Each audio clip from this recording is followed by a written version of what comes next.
दोस्तों, previous video में हमने उत्तराखंड की व्यवस्थापिका और कार्यपालिका के बारे में जान लिया था। आज हम जानेंगे उत्तराखंड के प्रशासन के तीसरे भाग न्यायपालिका के बारे में। न्यायपालिका को नागरिकों के अधिकारों का रक्षक और संविधान का प्रहरी भी कहा जाता है। प्रदेश में न्यायपालिका के शीर्ष पर एक उच्च न्यायालय होता है और उच्च न्यायालय के नियंत्रण में अनेक अधीनस्थ न्यायालय होते हैं। दोस्तों, 9 नवंबर 2000 को राज्य गठन के साथ ही नैनीताल उच्च न्यायालय का गठन भी संविधान के अनुच्छेद 214 के तहत कर दिया गया था। वर्तमान में देश में कुल 25 उच्च न्यायालय हैं। इन 25 उच्च न्यायालयों में नैनीताल उच्च न्यायालय देश का 20वां उच्च न्यायालय है। आपको बता दें कि नैनीताल में जिस भवन में उच्च न्यायालय स्थित है उसका निर्माण सन टोनी मैकडोनल्ड ने 1897 में शुरू कराया था। इसके बाद ये 1900 में बनकर तैयार हुआ। वर्तमान में उत्तराखंड उच्च न्यायालय में मुख्य न्यायाधीश को मिलाकर कुल 11 न्यायाधीश है, जिनमें एक मुख्य न्यायाधीश, 8 अन्य न्यायाधीश और 2 तदर्थ न्यायाधीश शामिल है। उच्च न्यायालय के मुख्य न्यायाधीश की नियुक्ति राष्ट्रपति द्वारा भारत के मुख्य न्यायाधीश और राज्य के राज्यपाल के परामर्श के बाद की जाती है। उच्च न्यायालयों के अन्य न्यायाधीशों की नियुक्ति राष्ट्रपति संबंधित उच्च न्यायालय के मुख्य न्यायाधीश की परामर्श पर करता है। उच्च न्यायालय के सभी न्यायाधीश राज्यपाल के सामने शपथ लेते हैं।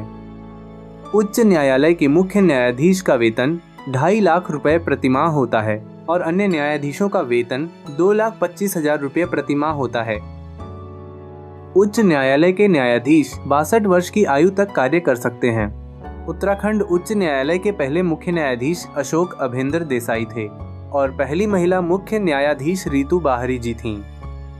आपको कमेंट बॉक्स में बताना है कि वर्तमान समय में उत्तराखंड के मुख्य न्यायाधीश कौन हैं।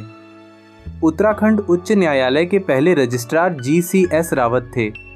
अब आप बताइए कि वर्तमान समय में उत्तराखंड उच्च न्यायालय के रजिस्ट्रार कौन हैं। संविधान के भाग 6 में अनुच्छेद 233 से 237 तक अधीनस्थ न्यायालयों के संगठन का वर्णन किया गया है। अधीनस्थ न्यायालय वो न्यायालय होते हैं जो उच्च न्यायालय के नियंत्रण में कार्य करते हैं। अधीनस्थ न्यायालयों को निचली अदालत भी कहा जाता है। भारत में प्रत्येक जिले में मुख्य रूप से 3 अधीनस्थ अदालतें हैं, जिनमें सिविल, आपराधिक और राजस्व अदालतें शामिल हैं। जब कोई जिला न्यायाधीश सिविल मामलों की सुनवाई करता है तो उसे जिला न्यायाधीश कहते हैं, और जब कोई जिला न्यायाधीश क्रिमिनल मामलों की सुनवाई करता है तो उसे सत्र न्यायाधीश कहा जाता है। इस प्रकार जिला न्यायाधीश जिले का सबसे बड़ा न्यायिक अधिकारी होता है। इसे सिविल और आपराधिक दोनों मामलों में मूल और अपीलीय क्षेत्राधिकार प्राप्त होता है। राज्यपाल राज्य के उच्च न्यायालय के मुख्य न्यायाधीश के परामर्श से अधीनस्थ न्यायालयों के न्यायाधीशों की नियुक्ति करते हैं। जिला न्यायाधीश बनने के लिए वकील के रूप में कम से कम 7 वर्ष का अनुभव आवश्यक है। जिला न्यायाधीशों की नियुक्ति राज्य सरकार द्वारा लिखित परीक्षा और उच्च न्यायालय के न्यायाधीशों की एक समिति द्वारा मौखिक साक्षात्कार के बाद की जाती है। लोगों के बीच संपत्ति, तलाक, मकान मालिक किराएदार विवाद, उपभोक्ता समस्याएं, दिवालियापन या कर्ज, समझौते या अनुबंध के उल्लंघन से संबंधित मामले सिविल मामले कहलाते हैं। सिविल न्यायालय में सबसे ऊपर जिला न्यायाधीश होते हैं, उसके बाद उप न्यायाधीश होता है और इसके नीचे मुंसिफ होता है। सिविल कोर्ट में न्यायाधीश केवल दोषी पक्ष को जुर्माना भरने के लिए बाध्य कर सकता है। वह किसी व्यक्ति को दोषी ठहराकर जेल नहीं भेज सकता।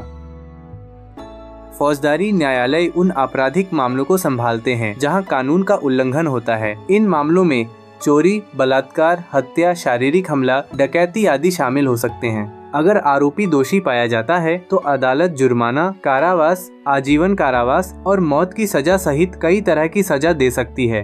हालांकि अगर मौत की सजा सुनाई जाती है तो उसकी उच्च न्यायालय द्वारा पुष्टि की जानी आवश्यक होती है। सत्र न्यायाधीश के अधीन मुख्य न्यायिक दंडाधिकारी और न्यायिक दंडाधिकारी होते हैं। जहां तक राजस्व न्यायालयों की बात है तो इन न्यायालयों में सर्वोच्च शक्ति राजस्व बोर्ड के पास होती है। उसके बाद कलेक्टर या कमिश्नर, फिर तहसीलदार और सबसे निचले स्तर पर नायब तहसीलदार होता है। राजस्व न्यायालय केवल राज्य के अंदर भूमि राजस्व से संबंधित मामलों से निपटते हैं। इस प्रकार उच्च न्यायालय और अधीनस्थ न्यायालय मिलकर राज्य की न्यायिक प्रणाली का निर्माण करते हैं।